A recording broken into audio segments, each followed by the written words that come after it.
Welcome to our YouTube channel maths by Govind sir, जिसमें हम competitive maths and academic maths दोनों की ही preparation करते हैं। हेलो स्टूडेंट्स, आज हम स्ट्रेट लाइन के बेसिक कॉन्सेप्ट्स को डिस्कस करने जा रहे हैं। और स्ट्रेट लाइन के बेसिक कॉन्सेप्ट्स के बारे में अगर हम बात करें, कोऑर्डिनेट एक्सिस पर अगर हम कहीं एक स्पेसिफिक पॉइंट लेते हैं लेट पी, तो इस पॉइंट की वैल्यू को कैसे डिनोट करेंगे, that is known as coordinate of the point P. तो किसी भी पॉइंट का कोऑर्डिनेट अगर हमें लिखना हो तो कोऑर्डिनेट ऑफ अ पॉइंट कैसे लिखा जाता है, पहले हम एक्स एक्सिस पर मूव करते हैं, देन वाई एक्सिस पर मूव करते हैं। That is the coordinate of the point. तो दैट मीन्स एक्स एक्सिस की वैल्यू इस पॉइंट तक जाने के लिए पहले हम एक्स एक्सिस पर मूव करना होगा, तो that means that is the distance. और इसके बाद इस पर्टिकुलर पॉइंट से अगर हम अप साइड मूव करते हैं तो that is the point Y, ये हमारा पॉइंट वाई हो जाएगा। ओके, डिस्टेंस वाई हो जाएगी। तो इस तरह से एक्स कॉमा वाई का जो कॉन्सेप्ट है that is the coordinate of the point. तो किसी भी पॉइंट के कोऑर्डिनेट के लिए पहले हमें एक्स एक्सिस पर मूव करना होता है, देन वाई एक्सिस पर इन 2D। तो 2D फॉर्मेट में पॉइंट का कोऑर्डिनेट एक्स कॉमा वाई होता है, जिसमें से एक्स वैल्यू जो फर्स्ट वैल्यू उसे हम बोलते हैं एब्सिसा, दैट इज एब्सिसा। और जो वाई वैल्यू उसे बोलते हैं ordinate, that is known as ordinate. तो x values and y values को हम एब्सिसा एंड ऑर्डिनेट कहते हैं। नाउ अगर हमें कोऑर्डिनेट एक्सिस पर दो पॉइंट्स को रिप्रेजेंट करना हो, let A and second point is B, इन दोनों पॉइंट्स को डिनोट करना होता है, A point and B point, उसे एक्स कॉमा वाई फॉर्मेट से ही डिनोट करेंगे। डिफ्रेंशिएट करने के लिए फर्स्ट पॉइंट को x1 y1 लेते हैं और सेकंड पॉइंट को हम x2 y2 ले लेते हैं। अब इन दोनों पॉइंट्स को अगर हम मिला देते हैं तो इन दोनों पॉइंट्स को मिलाने पर ये जो लाइन सेगमेंट बना, यहाँ से डिफरेंट टाइप के क्वेश्चन हमारे बनते हैं। फर्स्ट, इन दोनों पॉइंट्स को मिलाने से ए और बी पॉइंट्स के बीच की डिस्टेंस कितनी है, तो डेट मीन्स डिस्टेंस फॉर्मूला कहलाता है, डेट इज नोन एज। तो डिस्टेंस फाइंड करने के लिए डिस्टेंस ए बी अगर हमें आइडेंटिफाई करनी है, डिस्टेंस बिटवीन टू पॉइंट्स अगर आइडेंटिफाई करना हो तो फॉर्मूला होता है under root x1 minus x2 whole square plus y1 minus y2 whole square. इसी को हम डिस्टेंस फॉर्मूला बोलते हैं। ओके, तो दो पॉइंट्स के बीच की डिस्टेंस आइडेंटिफाई करने के लिए दोनों पॉइंट में फर्स्ट वैल्यूज का डिफरेंस का स्क्वायर प्लस सेकंड वैल्यूज के डिफरेंस का स्क्वायर होता है। आप चाहो तो इसी को लिखने के लिए ज़रूरी नहीं है कि पहले x1 y1 वाला ही पॉइंट लो, तो डेट मीन्स पहले आप x2 y2 वाला पॉइंट भी ले सकते हो। तब आप लिखोगे x2 माइनस x1 का whole square and plus y2 minus y1 का होल स्क्वायर का अंडर रूट कर देंगे, दैट इज। तो दो पॉइंट्स के बीच के डिस्टेंस को आइडेंटिफाई करने के लिए ये हमारा डिस्टेंस फॉर्मूला कहलाता है। नेक्स्ट कॉन्सेप्ट आता है, अगर हम इन दोनों पॉइंट्स के एग्जैक्टली मिडिल में किसी पॉइंट के कोऑर्डिनेट्स को आइडेंटिफाई करना चाहता हूँ, तो that is known as mid point, इसे हम बोलेंगे मिड पॉइंट। तो मिड पॉइंट का कोऑर्डिनेट क्या होगा अगर वो आइडेंटिफाई करना हो, तो कोऑर्डिनेट ऑफ मिड पॉइंट। तो दो पॉइंट्स ए और बी के एग्जैक्टली मिड पॉइंट के कोऑर्डिनेट्स को अगर हमें आइडेंटिफाई करना हो तो ये होता है दोनों पॉइंट की first values x1 and x2 का सम डिवाइडेड बाय 2 एंड दोनों पॉइंट की second values y1 and y2, y1 plus y2 divided by 2। तो दोनों पॉइंट की फर्स्ट वैल्यूज का सम डिवाइडेड बाय 2 एंड दोनों पॉइंट की सेकंड वैल्यूज का sum divided by 2, that is known as the coordinate of the mid point. Okay, now अगर ये point exactly middle में ना होकर के थोड़ा साइड में चला जाए, सपोज एक point A and second point B, A point का कोऑर्डिनेट हमने लिया x1 y1 and B point का कोऑर्डिनेट सपोज हमारे पास है x2 y2, तो इन दोनों पॉइंट्स के बीच में कहीं एक point, but that is not the mid point, जो इस लाइन सेगमेंट को दो पार्ट्स में डिवाइड कर रहा है। और उन दोनों पार्ट्स की लेंथ के रिगार्डिंग अगर हम बात करें तो सपोज ए से पी तक की लेंथ हमारे लिए हो जाएगी ए पी, दैट इज, और पी से बी की लेंथ हो जाएगी पी बी। इन दोनों का रेशियो अगर हमें दे देता है तो जनरली हम रेशियो को m1 रेशियो m2 या m/n कंसिडर करते हैं। तो डेट मीन्स एक लाइन सेगमेंट को m1:m2 के रेशियो में डिवाइड करने वाले पॉइंट के कोऑर्डिनेट को आइडेंटिफाई करने का तरीका सेक्शन फॉर्मूला कहलाता है। तो that is known as section formula. अब सेक्शन फॉर्मूला दो तरह का होता है। अगर पॉइंट लाइन के मिडिल में से दो पार्ट्स में डिवाइड करता है तो इसे इंटरनल सेक्शन बोलते हैं। पॉइंट लाइन सेगमेंट के बाहर जाकर दो पार्ट्स में डिवाइड करता है तो that is known as external section formula. तो सेक्शन फॉर्मूले में अगर हम इंटरनल सेक्शन की बात कर रहे हैं, दैट मीन्स पॉइंट ने क्योंकि लाइन को इंटरनली दो पार्ट्स में डिवाइड किया हुआ है इसलिए इसे बोलते हैं इंटरनल सेक्शन। ये पॉइंट का कोऑर्डिनेट आइडेंटिफाई करने के लिए यूज किया जाता है जो पॉइंट लाइन सेगमेंट को एक स्पेसिफिक रेशियो में डिवाइड कर रहा हो। तो कोऑर्डिनेट ऑफ पी आइडेंटिफाई करना है, कोऑर्डिनेट ऑफ पॉइंट पी। तो इस पी पॉइंट का कोऑर्डिनेट क्या है उसे आइडेंटिफाई करने के लिए हम सेक्शन फॉर्मूले को यूज करते हैं। क्योंकि पॉइंट ने लाइन को इंटरनली दो पार्ट्स में डिवाइड किया हुआ है इसलिए इंटरनल सेक्शन फॉर्मूला कहलाता है। जिसमें पी पॉइंट की वैल्यू को आइडेंटिफाई करने के लिए आप कॉन्सेप्चुअली अगर आप याद रखेंगे तो फॉर्मूला डायरेक्टली यूज़ कर सकते हैं। फॉर्मूला बनाने के लिए, क्योंकि हम पॉइंट का कोऑर्डिनेट आइडेंटिफाई कर रहे हैं, तो उसमें दो वैल्यूज़ आएंगे एक्स एंड वाई। तो जब आप एक्स के लिए सॉल्व करोगे तो उसमें सारी वैल्यूज़ एक्स की आनी चाहिए, और जब आप वाई के लिए सॉल्व करोगे तो उसमें सारी वैल्यूज़ वाई की आनी चाहिए। नाउ एक्स एंड वाई की वैल्यूज़ को आइडेंटिफाई करने के लिए हम रेशियो से स्टार्ट करते हैं। तो रेशियो में लेफ्ट साइड की वैल्यू अगर आप लोगे तो पॉइंट का कोऑर्डिनेट राइट साइड से उठाओ। रेशियो में अगर लेफ्ट साइड की वैल्यू राइट साइड की वैल्यू लेते हो तो पॉइंट का कोऑर्डिनेट आप लेफ्ट साइड से लोगे। ओके, तो व्हाट इट मीन्स, इसका मतलब ये है कि अगर आप m1 रेशियो लेते हो, रेशियो का m1 पार्ट लेते हो, तो m1 के साथ उधर से लेंगे पॉइंट का कोऑर्डिनेट, हम x के लिए सॉल्व कर रहे हैं इसलिए x2 लेंगे, तो m1 x2 इंटरनल सेक्शन में प्लस होता है। अब m2 के साथ x की वैल्यू इधर से लेंगे तो that means x1 divided by sum of the rational numbers, that means m1 plus m2, ये हमारी x की वैल्यू हो गई। Similarly we have to find out the y value, तो y वैल्यू को आइडेंटिफाई करने का कॉन्सेप्ट भी सेम है। m1 के साथ y उधर से लेंगे तो डेट मीन्स m1 y उधर से 2 आएगा, इंटरनल सेक्शन में प्लस करते हैं, m2 के साथ y इधर से आएगा तो y1 and divided by sum of the rational numbers m1 plus m2 हो जाएगा। Clear? That is the coordinate of the point P। तो पॉइंट P के कोऑर्डिनेट को आइडेंटिफाई करने का तरीका ये होता है हमारा। Is it clear? अब अगर पॉइंट लाइन सेगमेंट को बाहर से दो पार्ट्स में डिवाइड कर दे, suppose that is the line segment, ये हमारा कोई लाइन सेगमेंट है, A एंड B पॉइंट्स हमारे पास ये हैं A एंड B, A के coordinate x1 y1 and B के कोऑर्डिनेट x2 y2 है। इन दोनों लाइन पॉइंट्स को मिलाते हुए अगर बाहर की तरफ किसी पर्टिकुलर पॉइंट पर आकर एक P पॉइंट लेते हैं, तो इस P पॉइंट ने भी लाइन को दो पार्ट्स में डिवाइड किया, P से A तक की लेंथ एंड P से B तक की लेंथ। तो AP एंड PB का रेशियो अगर आपको दे दिया जाता है, सपोज m1 रेशियो m2, तो डेट मीन्स पॉइंट ने लाइन सेगमेंट को दो पार्ट्स में डिवाइड किया एक्सटर्नली, बाहर से। जब बाहर से डिवाइड कर रहा है तो इसे बोलते हैं एक्सटर्नल सेक्शन फॉर्मूला। अब एक्सटर्नल सेक्शन फॉर्मूले में भी हम इस पॉइंट के कोऑर्डिनेट को ही आइडेंटिफाई करते हैं, that means coordinate of point P he identify कर रहे हैं। P पॉइंट के कोऑर्डिनेट को आइडेंटिफाई करने के लिए इंटरनल सेक्शन का फॉर्मूला आप याद रखिए, ओके, एज इट इज।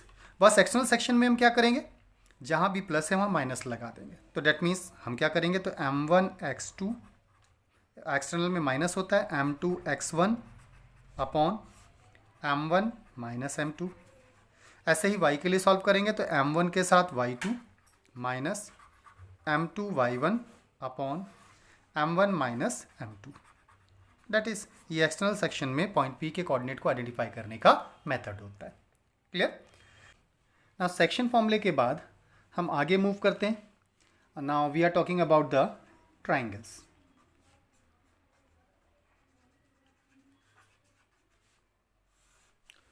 अगर हम ट्रायंगल की बात कर रहे हैं तो ट्रायंगल में 3 पॉइंट्स के कोऑर्डिनेट्स होंगे, first, second and third. If the 3 points are not collinear, एक लाइन में नहीं है, तो इन तीनों के कोऑर्डिनेट्स हम ले लेते हैं x1 y1, सेकंड पॉइंट के कोऑर्डिनेट हमने लिए x2 y2 and third point का कोऑर्डिनेट हमारे पास है x3 y3। इन तीनों पॉइंट्स जो कि एक लाइन में नहीं है, अगर हम इन्हें मिलाते हैं तो हमारा एक ट्रायंगल बनेगा। दैट मीन्स इसको इससे मिला लेते हैं, दैट इज इस पॉइंट को इससे मिला देते हैं C से, दैट इज, और इसको इससे मिला लेते हैं, दैट इज। तो 3 पॉइंट्स को मिलाने से जो ट्रायंगल बन रहा है, इस ट्रायंगल के अंदर एक स्पेसिफिक पॉइंट होता है जिसे बोलते हैं सेंट्रॉइड ऑफ ट्रायंगल। अगर हमें ट्रायंगल के सेंट्रॉइड का कोऑर्डिनेट आइडेंटिफाई करना हो तो 3 पॉइंट्स के कोऑर्डिनेट्स आपको दे रखे हैं जो एक लाइन में नहीं है, तो उनसे एक ट्रायंगल बनेगा। उन तीनों पॉइंट्स को मिलाने से बनने वाले ट्रायंगल का सेंट्रॉइड होता क्या है, पहले हमें ये पता होना चाहिए। इसके लिए ट्रायंगल की साइड के एग्जैक्टली मिड पॉइंट को अगर अपोजिट वर्टेक्स से मिला देते हैं तो इस लाइन को कहा जाता है median, that is known as median. इसे बोला जाता है मीडियन। ऐसे ही अगर आप सेकंड साइड के मिड पॉइंट को अपोजिट वर्टेक्स से मिलाते हैं तो ये भी मीडियन है। इन मीडियंस का इंटरसेक्शन पॉइंट ही हमारा सेंट्रॉइड कहलाता है, इसे हम बोलते हैं सेंट्रॉइड, दैट इज सेंट्रॉइड। इसी पर्टिकुलर पॉइंट से थर्ड साइड का मिड पॉइंट को अपोजिट वर्टेक्स से मिलाने वाली लाइन भी जाएगी, दैट मीन्स तीनों मीडियंस एक ही पर्टिकुलर पॉइंट से पास होते हैं और उस पॉइंट को हम बोलते हैं सेंट्रॉइड। ओके, तो मीडियंस का इंटरसेक्शन पॉइंट हमारा सेंट्रॉइड होता है। अगर हमें कभी सेंट्रॉइड के कोऑर्डिनेट को आइडेंटिफाई करना हो तो तीनों पॉइंट्स की first values x1, x2 and x3 का सम डिवाइडेड बाय 3 करेंगे एंड तीनों पॉइंट की second values y1, y2 and y3 का सम डिवाइडेड बाय 3 करेंगे. That would be the coordinate of the centroid. मे भी शायद समझ में आया होगा. That is the coordinate of the centroid. तो सेंट्रॉइड का कोऑर्डिनेट हमने कैसे आइडेंटिफाई किया? सेंट्रॉइड का कोऑर्डिनेट आइडेंटिफाई करने के लिए तीनों पॉइंट्स जो कि एक लाइन में नहीं है, उन तीनों पॉइंट्स के फर्स्ट वैल्यूज का सम डिवाइडेड बाय 3 करेंगे एंड y की वैल्यू आइडेंटिफाई करने के लिए भी तीनों पॉइंट की second values y1, y2 and y3 का सम डिवाइडेड बाय 3 कर देंगे. That is the coordinate of the centroid. ये हमारे सेंट्रॉइड का कोऑर्डिनेट होता है. क्लियर? अब सेंट्रॉइड का कोऑर्डिनेट फाइंड कर लेने के बाद एक और स्पेसिफिक कॉन्सेप्ट के रिगार्डिंग एग्जाम के पॉइंट ऑफ व्यू से क्वेश्चन पूछा जाता है, that is area of triangle. इस ट्राइंगल का एरिया कितना होगा? तो ऐसा ट्राइंगल जिसके तीनों वर्टाइसिस के कोऑर्डिनेट्स गिवन है, अगर उस ट्राइंगल का एरिया आइडेंटिफाई करना हो, जिसे हम डेल्टा से डिनोट करते हैं, तो बहुत इजीली इसका फॉर्मूला याद रखा जा सकता है. आप तीनों पॉइंट्स को एक दूसरे के नीचे रख लो. First point x1 y1, second point x2 y2, third point x3 y3, और जो फर्स्ट पॉइंट आपने लिया है उसी को सबसे नीचे फिर से लिख दो. पॉइंट का सीक्वेंस मैटर नहीं करता. यहाँ आप किसी भी पॉइंट को पहले, किसी भी पॉइंट को बाद में ले सकते हो, डजंट मैटर. तीनों पॉइंट को लिखो और जो सबसे पहला पॉइंट आपने लिखा था उसी को सबसे नीचे एक बार फिर से लिख दो with little bit of gap, थोड़ा सा गैप रखते हुए. ठीक है? अब फॉर्मूला ड्राइव कैसे करेंगे? तो फर्स्ट कॉलम के टॉप मोस्ट डेटा को एक स्टेप नीचे वाले नंबर से मैच कर दो. ऐसे ही इसी के पैरेलल सेकंड को थर्ड से एंड थर्ड को फोर्थ से इस तरह से मैच करेंगे. इनकी आपस में मल्टीप्लाई करके प्लस कर लेंगे. तो दैट मीन्स हम क्या कर रहे हैं? x1 y2 plus x2 y3 plus x3 y1. अब अपोजिट वाले, ऊपर से टॉप से अपोजिट वाले, तो दैट मीन्स इसकी इससे मल्टीप्लाई, इसकी इससे मल्टीप्लाई और इसकी इससे मल्टीप्लाई. तो y1 x2 ये सब माइनस में आएंगे. तो minus y1 x2 minus y2 x3 minus y3 x1. That is, और इसका हाफ कर दीजिए. That is the area of the triangle. Okay? कैसे बनाया हमने, कैसे ड्राइव किया? x1 y2 plus x2 y3 plus x3 y1 minus y1 x2 minus y2 x3 minus y3 x1. इस पूरे का हाफ कर दीजिए. That is the area of the triangle. अब अगर हमें कभी भी कॉम्पिटिटिव एग्जाम में इस तरह के क्वेश्चन को सॉल्व करना हो तो हम डायरेक्टली पॉइंट की वैल्यूज को प्लेस करके उन्हीं वैल्यूज को यहाँ प्लेस करेंगे. फॉर्मूला लिखने में टाइम वेस्ट नहीं करेंगे. क्लियर? दैट इज द वे. इसी को लिखने का एक सेकंड वे और होता है and that is half of. कैसे लिखेंगे? x1 के साथ ब्रैकेट में 1 2 3 का सीक्वेंस साइक्लिक ऑर्डर में कंप्लीट करेंगे. तो y2 minus y3 plus x2 के साथ y3 minus y1 plus x3 के साथ y1 माइनस y2. हम इसी फॉर्मूले को ऐसा भी लिख सकते हैं. Clear? What we have done, x1 वाली दोनों वैल्यूज को कलेक्ट करो और उनमें से x1 कॉमन ले लो. y2 वाली, x2 वाली दोनों वैल्यूज को कलेक्ट करो, उसमें से x2 कॉमन ले लो. एंड x3 वाली दोनों वैल्यूज को कलेक्ट करके उनमें से x3 कॉमन ले लो. तो ये फॉर्मूला बन जाता है हमारा. क्लियर? तो that is the way to find out the area of the triangle. अब सपोज आपने एरिया ऑफ ट्राइंगल आइडेंटिफाई किया, एरिया ऑफ ट्राइंगल वैल्यूज को प्लेस करके सॉल्व किया और आपने इसको फाइंड किया और वो वैल्यू 0 आ गई. तो ये भी हमें एक स्पेसिफिक इन्फॉर्मेशन देता है. If the area of the triangle is equal to 0, तो कभी भी किसी ट्राइंगल का एरिया 0 पॉसिबल नहीं है. अगर ट्राइंगल बना है तो उसका कुछ ना कुछ एरिया आएगा. लेकिन अगर पॉइंट्स को प्लेस करने के बाद फॉर्मूले में 0 आ गया तो 0 तो तभी पॉसिबल है जब ये वाला पॉइंट जाकर इसी लाइन में मिल जाए. इसका मतलब तीनों पॉइंट्स एक लाइन में हो जाएंगे तो ट्राइंगल नहीं बना. ट्राइंगल नहीं बनेगा तो एरिया 0 आ जाएगा. लेकिन अगर ट्राइंगल बनेगा तो एरिया 0 नहीं आ सकता है. अगर एरिया ऑफ ट्राइंगल 0 हो रहा है तो then it means all the 3 points are collinear. That means अगर आपने एरिया ऑफ ट्राइंगल फाइंड किया और वो 0 आ गया तो that it represents that all the 3 points are collinear. Okay? Now area of triangle identify कर रहे हैं, प्लस माइनस का साइन यूज कर रहे हैं सॉल्व करते समय. तो दैट मीन्स प्लस माइनस लेने पर तो वैल्यू नेगेटिव भी आ सकती है. But area of triangle can not be negative. तो दैट मीन्स हम इसका मॉडुलस ले लेते हैं. ओके? तो दैट मीन्स हम इसका मॉडुलस लेंगे. तो modulus means always positive value लेनी होती है. क्लियर? तो that is the area of the triangle. Area of triangle के साथ हमारे पॉइंट्स के रिगार्डिंग कॉन्सेप्ट्स कंप्लीट हो जाते हैं. अब अगर हम बात करें तो हमें क्या चाहिए होगा? अब हमें लाइंस के कॉन्सेप्ट्स की स्टडी करनी होगी. तो दैट मीन्स पॉइंट्स के रिगार्डिंग अगला कॉन्सेप्ट आता है लाइन. अगर हम लाइन की बात कर रहे हैं तो लाइन की इक्वेशन के लिए हमें दोनों पॉइंट्स की रिक्वायरमेंट होगी. लेट हमारे पास दो पॉइंट्स हैं ए जिसके coordinate x1 y1 and B x2 y2। इन दोनों पॉइंट से पास होने वाली लाइन की अगर हमें इक्वेशन आइडेंटिफाई करनी हो, that means equation of line passing from two points, अगर हमें आइडेंटिफाई करना हो तो हाउ कैन वी फाइंड?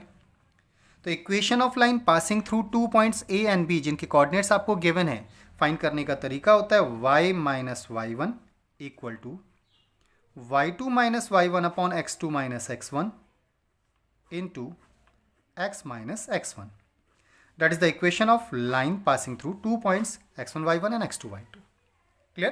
तो दो पॉइंट से पास होने वाली लाइन की इक्वेशन होती है y minus y one equal to y2 minus y one upon x2 minus x1 into x minus x1।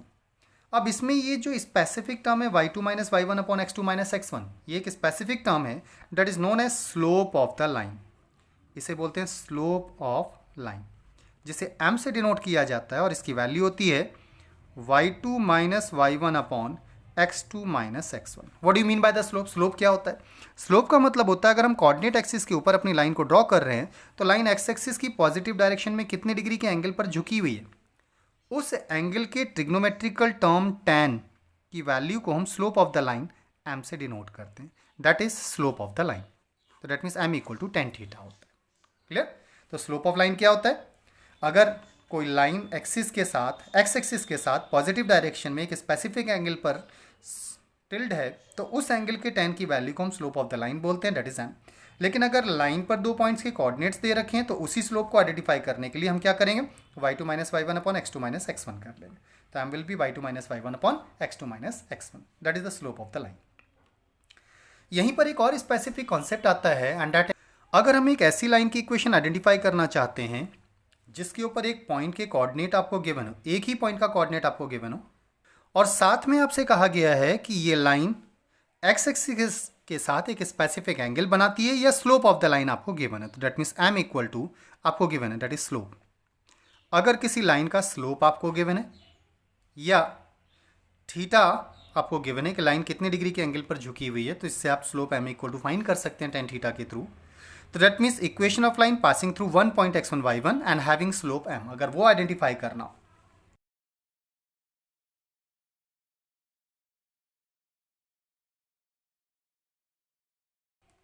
तो what we are going to find out, equation of line passing through one point x1 y1 and having slope m। Okay, अभी previous वाले concept जिसमें दो point से पास होने वाली line की equation हम आइडेंटिफाई कर रहे थे y minus y one equal to y2 minus y one upon x2 minus x1 into x minus x1, इसमें हमने पढ़ा था कि y2 minus y one upon x2 minus x1 slope of the line होता है। तो दैट मीन्स इसकी जगह पर हम m प्लेस कर सकते हैं, ओके, बिकॉज m गिवन है डायरेक्टली हमें। So the equation of line will be y minus y one equal to m into x minus x1। That is the equation of line passing through one point and having slope m। अगर slope नहीं दिया है तो line should pass from two points, okay, और अगर slope given है तो एक पॉइंट से पास होने वाली लाइन की इक्वेशन हो जाएगी y minus y one equal to m into x minus x1। Clear? अब यहां एक स्पेसिफिक कॉन्सेप्ट और आता है, that is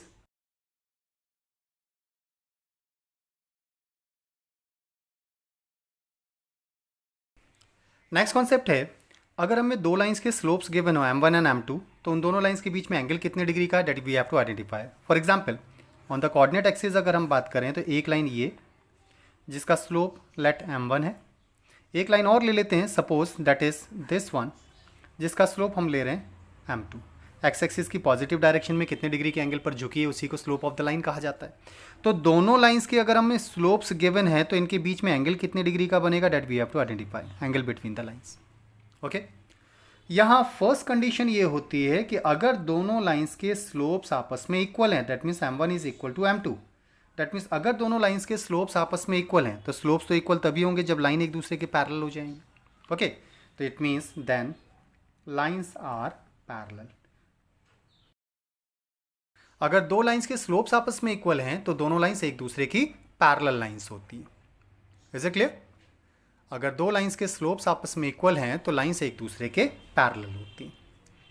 next, parallel lines हैं तो पैरेलल लाइंस के बीच में एंगल कितने डिग्री का होगा, देन एंगल इनके बीच में थीटा कितना हो जाएगा, आइदर 0 डिग्री या फिर हम 180 डिग्री बोल सकते हैं, 0 डिग्री या 180 डिग्री बोल सकते हैं। इट मीन्स अगर दो लाइंस के स्लोप्स आपस में इक्वल हैं तो दोनों लाइंस पैरेलल होती हैं और उनके बीच में एंगल 0 डिग्री या 180 डिग्री होता है। यहीं से एक कॉन्सेप्ट आता है कि parallel lines have the same slope, parallel lines के स्लोप सेम होते हैं। ओके, सेकंड कंडीशन है कि अगर दोनों लाइंस के स्लोप्स का प्रोडक्ट -1 हो जाता है, अगर दोनों लाइंस के स्लोप्स का प्रोडक्ट -1 होता है तो इस कंडीशन में लाइंस एक दूसरे पर परपेंडिकुलर होती हैं। अगर दोनों लाइंस के स्लोप्स का प्रोडक्ट -1 है तो लाइंस एक दूसरे पर परपेंडिकुलर होंगी, और परपेंडिकुलर लाइंस के बीच में एंगल कितना हो जाता है, 90 डिग्री का हो जाएगा। तो डेट मीन्स दो परपेंडिकुलर लाइंस के बीच में एंगल 90 डिग्री होता है। डेट मीन्स अगर दो लाइंस के स्लोप्स का प्रोडक्ट आपस में -1 आ रहा है तो थीटा इक्वल टू 90 डिग्री। दोनों लाइंस के स्लोप्स आपस में इक्वल हैं तो उनके that means lines are parallel, तो उनके बीच में 0 डिग्री या 180 डिग्री का एंगल होगा।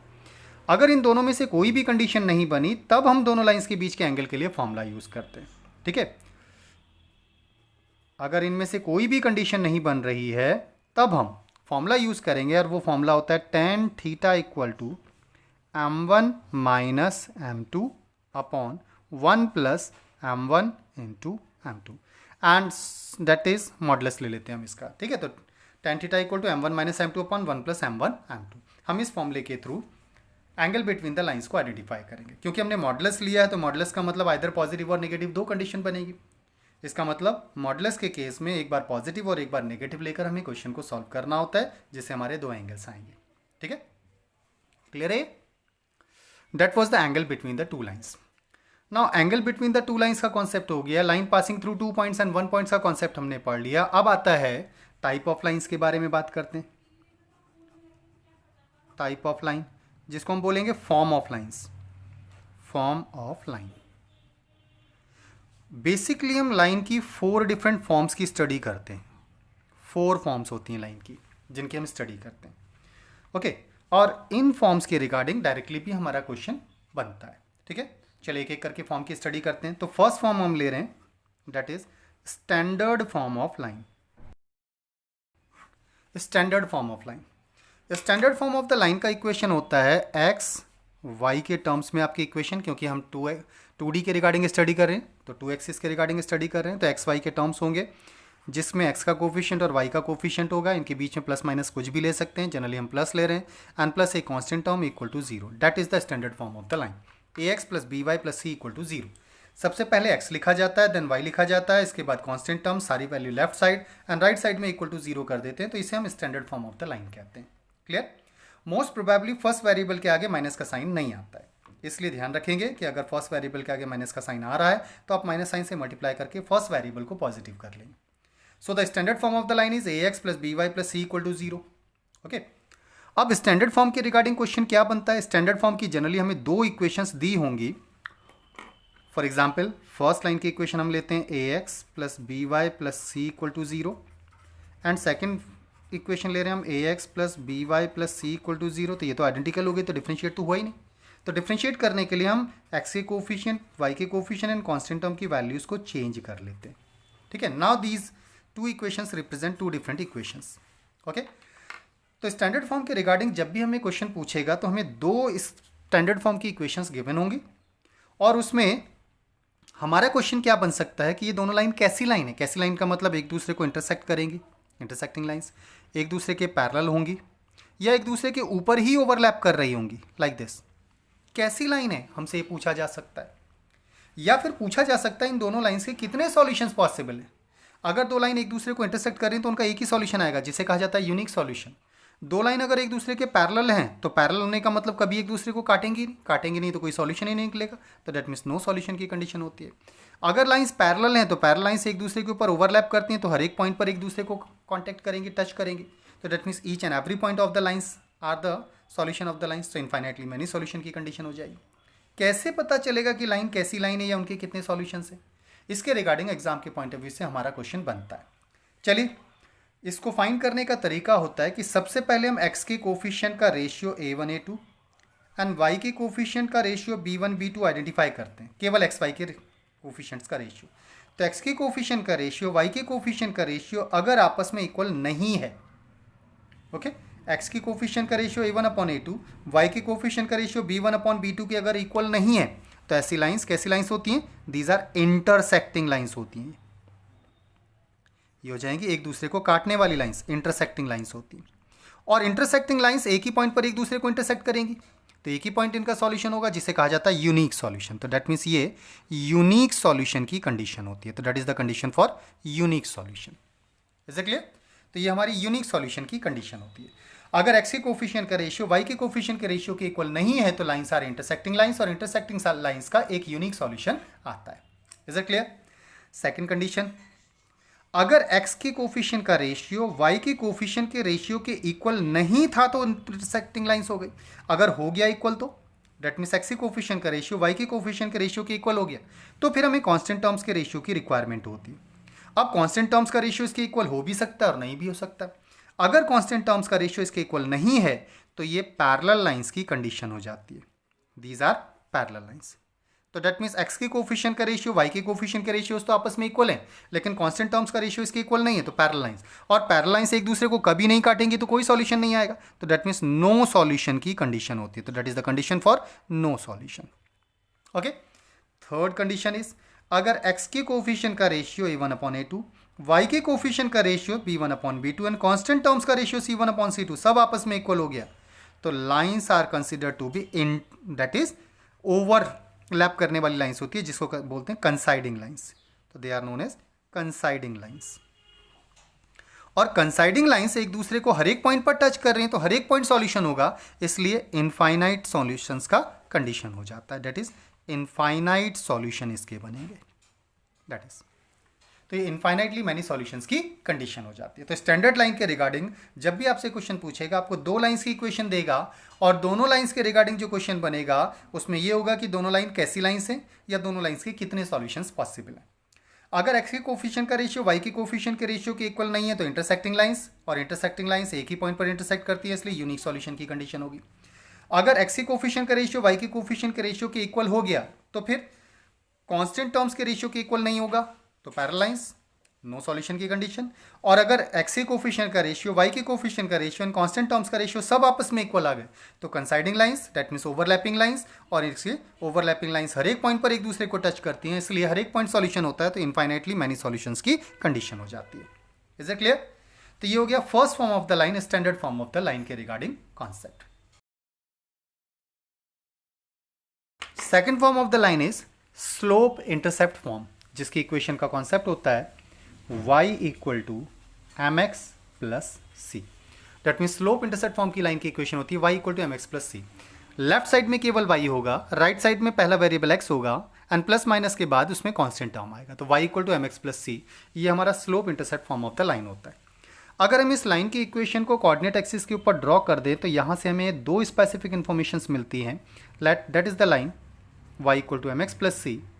तो पहली इंफॉर्मेशन लाइन के अंदर यूज़ किया गया एक कांस्टेंट m, क्या होता है? तो m होता है लाइन ने एक्स एक्सिस की पॉजिटिव डायरेक्शन में कितने डिग्री के एंगल पर झुकी हुई है, उस एंगल के tan की वैल्यू को हम बोलते हैं slope of the line, that is. तो that means y equal to mx plus c form की अगर लाइन की इक्वेशन है तो यहाँ से पहला इंफॉर्मेशन हमें जो मिलता है that is slope of the line. ठीक है, तो y equal to mx plus c form की लाइन से मिलने वाली फर्स्ट इंफॉर्मेशन है slope of line, slope of line जो कि x का कोफिशिएंट m हो जाएगा। क्लियर? सेकेंड इंफॉर्मेशन मिलती है कि लाइन ने ओरिजिन से कितनी डिस्टेंस पर y एक्सिस को इंटरसेक्ट किया है, that is intercept on y axis. Okay, तो intercept on y axis slope intercept form में यूज किया गया कांस्टेंट टर्म c होता है, तो c is intercept on y axis. लेकिन प्रॉब्लम यह है कि लाइन की इक्वेशन इस फॉर्म में ही दी जाए जरूरी नहीं है। बेसिकली आपको लाइन की इक्वेशन जब दी जाएगी तो वो standard form ax plus b y plus c equal to 0 form में दी जाती है। ओके, इस फॉर्म में दी जाती है। तो यहाँ से हम स्लोप को कैसे आइडेंटिफाई करेंगे? अगर हम यहाँ से इस फॉर्म से स्लोप को आइडेंटिफाई करना चाहते हैं तो लाइन को फिर स्लोप इंटरसेप्ट फॉर्म में कन्वर्ट करना चाहिए। स्लोप इंटरसेप्ट फॉर्म के अकॉर्डिंग लेफ्ट साइड में केवल y आता है, तो डेट मीन्स बी वाई को इधर रखते हैं, बाकी सारी वैल्यूज को राइट साइड में ले चलते हैं। तो ax उधर जाके माइनस का ax हो जाएगा, प्लस का c उधर जाके माइनस का c हो जाएगा। y के साथ मल्टीप्लाई में कुछ भी नहीं आना चाहिए, इसलिए y के साथ जो भी टर्म है उससे पूरी इक्वेशन को हम डिवाइड कर देते हैं, इधर प्लस माइनस विद साइन करेंगे हम लोग।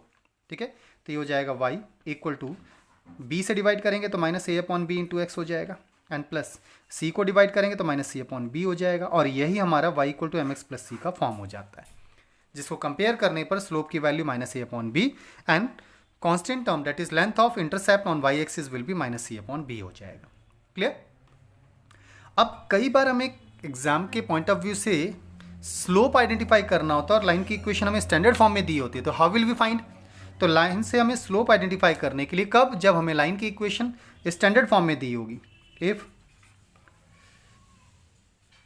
Equation of line standard form ax plus b y plus c equal to 0 is given, ये हमें दे रखा है, तब उस केस में स्लोप ऑफ द लाइन को कैसे आइडेंटिफाई करेंगे। तब स्लोप ऑफ लाइन को आइडेंटिफाई करने का कॉन्सेप्ट होता है जिसे हम एम से डिनोट करते हैं। आप यहाँ ध्यान से देखिए, अगर इस फॉर्म में लाइन की इक्वेशन है तो हमने क्या किया, माइनस का साइन लगाया हुआ है, ओके, और इसके बाद x की कोफिशिएंट को y के कोफिशिएंट से डिवाइड किया हुआ है। बस यही कॉन्सेप्ट है स्टैंडर्ड फॉर्म की लाइन की इक्वेशन से स्लोप आइडेंटिफाई करने का। तो दैट मीन्स माइनस का साइन लगाइए, कोफिशिएंट ऑफ x को ऊपर रखिए and divided bye coefficient of y को नीचे रखिए, coefficient of y that is. तो दैट मीन्स यहाँ हो जाएगा माइनस x का कोफिशिएंट a है एंड y का कोफिशिएंट v है। विद साइन लेना होता है, ये बात ध्यान रखेंगे, ठीक है। Coefficient always and always with sign लेते हैं। So that is the slope of the line. Most probably standard form की इक्वेशन से हमें स्लोप आइडेंटिफाई करना होता है, तो स्लोप आइडेंटिफाई करने के लिए minus coefficient of x upon coefficient of y कीजिए। कोफिशिएंट जब भी लेंगे विद साइन लेना होता है, ठीक है, and that would be the slope of the line. Third form of the line होता है हमारा intercept form of line. Intercept form of line, intercept form of the line का इक्वेशन होता है x upon a plus y upon b equal to 1। इसी को हम intercept form of the line कहते हैं, ठीक है। अब इंटरसेप्ट फॉर्म की लाइन की इक्वेशन को भी अगर हम कोऑर्डिनेट एक्सिस के ऊपर ड्रॉ कर देते हैं, let these are the coordinate axis and that is the line y को x upon a plus y upon b equal to 1। तो लाइन के अंदर यूज किए गए दो कांस्टेंट हमें दिखाई दे रहे हैं ए बी, ये लाइन से मिलने वाली स्पेसिफिक इंफॉर्मेशन है। तो x के नीचे लिखी हुई वैल्यू, ठीक है, जो भी है वो ओरिजिन से लाइन ने एक्स एक्सिस पर कितना इंटरसेप्ट कट किया है उसे हम a बोलते हैं। ऐसे ही y के नीचे लिखी हुई वैल्यू और लाइन ने ओरिजिन से कितनी डिस्टेंस पर y एक्सिस को कट किया है उसे डिनोट करता है, okay. These are known as intercepts on axis. लेकिन इंटरसेप्ट फॉर्म होता क्या है, ये याद रखेंगे, x upon a plus y upon b equal to 1 होता है। दैट मीन्स x के साथ मल्टीप्लाई में कुछ भी नहीं होना चाहिए, जो भी वैल्यू डिवाइड में होनी चाहिए। y के साथ मल्टीप्लाई में कुछ नहीं होना चाहिए, जो भी वो डिवाइड में होना चाहिए। तो x upon a plus y upon b equal to 1 होता है, ओके। तो a और b क्या है, x के नीचे लिखी वैल्यू x एक्सिस के इंटरसेप्ट की लेंथ को दिखाता है और y के नीचे लिखी वैल्यू y एक्सिस के इंटरसेप्ट की लेंथ को रिप्रेजेंट करता है। दैट मीन्स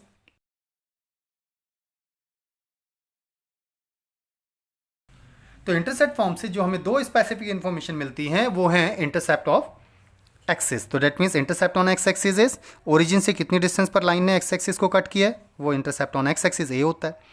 ओरिजिन से कितनी डिस्टेंस पर वाई एक्सिस को लाइन ने इंटरसेक्ट किया है उसे हम intercept on y axis b कहते हैं।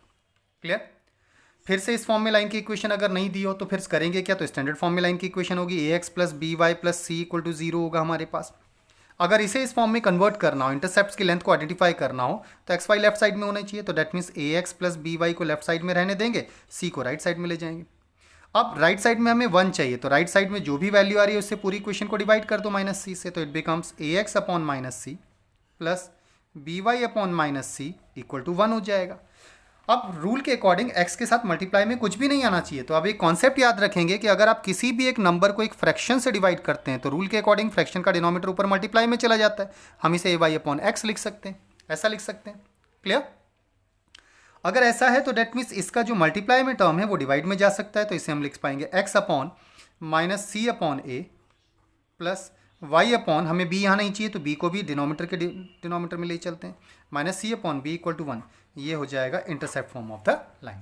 दैट मीन्स x के साथ मल्टीप्लाई में जो भी टर्म है वो x के डिनोमिनेटर के भी डिनोमिनेटर में ले जाइए, क्योंकि फाइनली ये ऊपर जाकर के मल्टीप्लाई में चला जाएगा। तो x upon minus c upon a plus y upon minus c upon b equal to 1, ये हमारा स्टैंडर्ड फॉर्म से इंटरसेप्ट फॉर्म में कन्वर्जन हो जाएगा। Clear. That was the third form of the line. तो last form of the line है हमारा normal form of the line. Next is normal form of the line. अब normal form of the line के regarding जो equation होती है याद रखेंगे, that is x cos alpha plus y sine alpha equal to p होता है।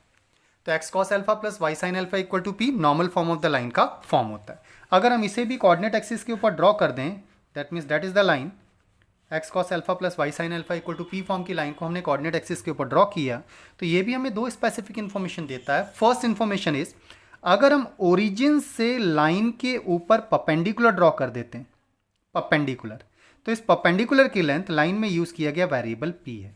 That means origin से लाइन पर ड्रॉ किए गए परपेंडिकुलर की लेंथ p होती है. तो length of perpendicular from origin on the line is p.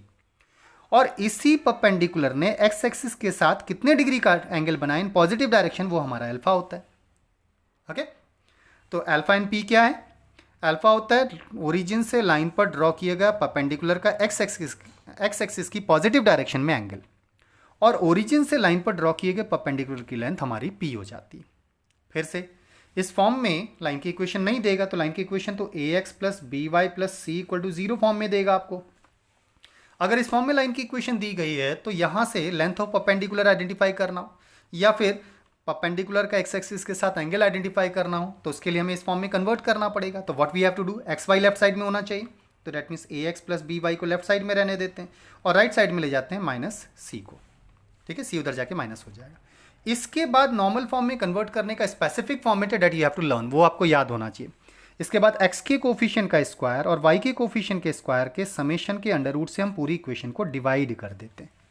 Okay, जब आप इसे डिवाइड करेंगे तो a के अपॉन में आएगा under root a square plus b square into x, plus b के अपॉन में भी आएगा under root a square plus b square, इसके मल्टीप्लाई में y n equal to minus c upon under root a square plus b square. और यही हमारा normal form of the line होता है.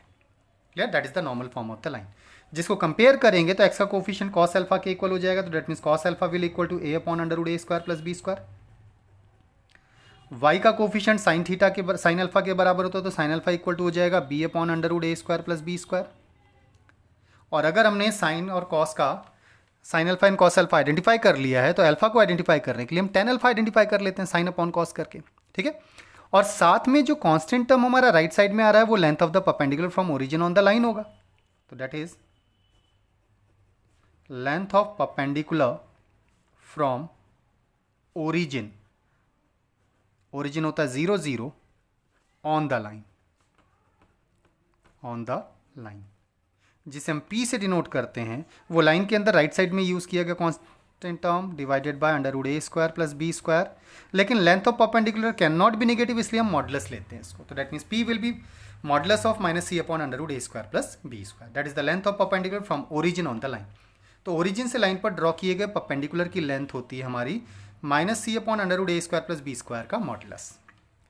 लेकिन नॉर्मल फॉर्म के साथ एक छोटा सा ड्रॉबैक है कि ये केवल और केवल ओरिजिन से लाइन पर ड्रॉ किए गए परपेंडिकुलर की लेंथ को ही आइडेंटिफाई कर सकता है. तो हमारी चारों फॉर्म हो गई, लेकिन नॉर्मल फॉर्म क्योंकि बाउंडेड है कि केवल ओरिजिन से लाइन पर ड्रॉ किए गए परपेंडिकुलर की लेंथ को ही आइडेंटिफाई कर सकते हैं, तो ये बहुत ज़्यादा यूज़ नहीं होता. तो फिर हमें तो एक ऐसा कॉन्सेप्ट चाहिए जिसमें लाइन की इक्वेशन अगर स्टैंडर्ड फॉर्मेट में ax plus b y plus c आपको गिवन है, तो इस पर कहीं से भी किसी भी पॉइंट से ड्रॉ किए गए परपेंडिकुलर की लेंथ हम आइडेंटिफाई कर सकें. तो किसी भी पॉइंट x1 y1 से लाइन पर ड्रॉ किए गए परपेंडिकुलर की लेंथ को आइडेंटिफाई करने के लिए हम डायरेक्टली कॉन्सेप्ट यूज करेंगे, दैट वुड बी व्हाट, तो that is length of perpendicular from point x1 y1 on the line. अब यहां याद रखेंगे लाइन की इक्वेशन स्टैंडर्ड फॉर्मेट में ही होनी चाहिए, ax plus b y plus c equal to 0. नहीं है तो कन्वर्ट कीजिए इस फॉर्म में. ओके, तो पॉइंट से लाइन पर ड्रॉ किए गए परपेंडिकुलर की लेंथ जनरली हम p लेते हैं, तो p को फाइंड करने का तरीका होता है लाइन में x की जगह पर पॉइंट का कोऑर्डिनेट x1 प्लेस कर दीजिए, y की जगह पर पॉइंट का कोऑर्डिनेट y1 प्लेस कर दीजिए and constant term. That means line में इक्वल टू और 0 को छोड़कर x की जगह x की पॉइंट की वैल्यू एंड y की जगह पॉइंट की वैल्यू प्लेस करेंगे, divided by under root x के कोफिशिएंट का स्क्वायर प्लस y के कोफिशिएंट का स्क्वायर का मॉडुलस कर दीजिए. That is the length of perpendicular from any point on the line. ये किसी भी पॉइंट से लाइन पर ड्रॉ किए गए परपेंडिकुलर की लेंथ को डिनोट करता है. Is it clear?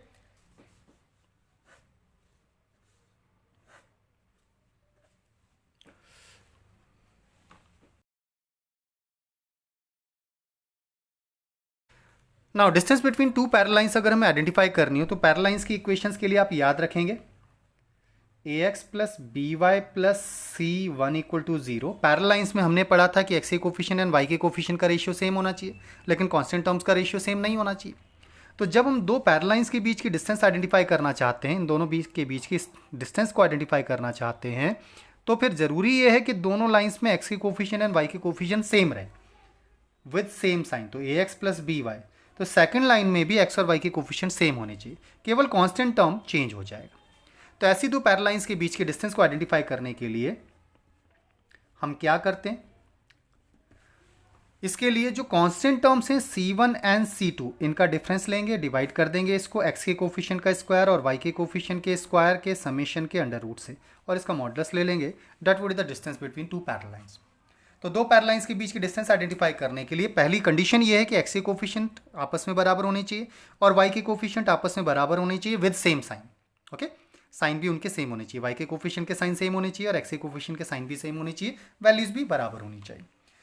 केवल कांस्टेंट टर्म्स अलग अलग होंगे तब दोनों लाइंस के, दो पैरेलल लाइंस के बीच के डिस्टेंस आइडेंटिफाई करने के लिए कांस्टेंट टर्म्स का डिफरेंस, ये डिफरेंस का साइन होता है, जो बड़ा है उसमें से छोटे को माइनस कर लेंगे, और अंडर रूट में अपॉन में आता है अंडर रूट एक्स के कोफिशिएंट का स्क्वायर प्लस वाई के कोफिशिएंट के स्क्वायर का मॉडुलस ले लेंगे। That would the distance between two parallel lines. Okay,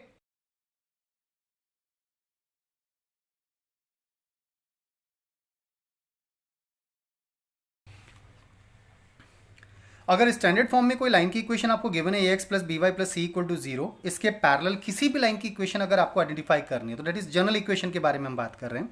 तो एक्स और वाई की कोफिशिएंट एज इट इज उठाओ विदाउट एनी चेंजेस, ए एक्स प्लस बी वाई और इक्वल टू ए कॉन्स्टेंट ले लो, ये गिवन लाइन के पैरेलल लाइन की जनरल इक्वेशन हो जाएगी। ओके, दैट इज, अब ये लाइन किसी पर्टिकुलर पॉइंट से अगर पास होती है तो एक्स वाई की वैल्यू को प्लेस करके लैम्डा आइडेंटिफाई करो, लैम्डा की वैल्यू प्लेस कर दो, that would be the equation of line parallel to given line. Similarly अगर किसी स्टैंडर्ड फॉर्मेट की लाइन की equation a x plus b y plus c equal to zero की perpendicular line की equation अगर आपको आइडेंटिफाई करनी हो, तो एक्स और वाई लिखेंगे, केवल एक्स वाई के कोफिशिएंट को इंटरचेंज कर देंगे, एक्स का कोफिशिएंट वाई के साथ, वाई का कोफिशिएंट एक्स के साथ, बीच में जो भी साइन गिवन है उसे रिवर्स करेंगे और इक्वल टू कांस्टेंट ले लेंगे। लेट हमने फिर से लैम्डा ले लिया। Okay, that is a line which is perpendicular to given line, और ये इसकी जनरल इक्वेशन हो जाएगी। क्लियर? फिर जनरल इक्वेशन किसी पर्टिकुलर पॉइंट से अगर पास हो रही है तो उससे सेटिस्फाई करवा दो, एक्स वाई की वैल्यू प्लेस करो जिससे लैम्डा की वैल्यू आ जाएगी, उठा के इस इक्वेशन में प्लेस कर देना, that would be line perpendicular to given line. Okay, तो ये था हमारा स्ट्रेट लाइन के रिगार्डिंग बेसिक कॉन्सेप्ट्स। अगर आप ये बेसिक कॉन्सेप्ट अच्छे से समझ गए हैं तो now we can continue with the exercises. अब हम एक्सरसाइज इजीली सॉल्व कर पाएंगे। अगर आपको वीडियो लेक्चर पसंद आया हो, साथ ही कॉन्सेप्ट क्लियर हुए हों, तो हमारे चैनल को सब्सक्राइब, लाइक एंड शेयर जरूर करें। साथ ही बेल आइकन को भी प्रेस करें जिससे आने वाले वीडियो का नोटिफिकेशन आपको तुरंत मिल पाए। Thank you.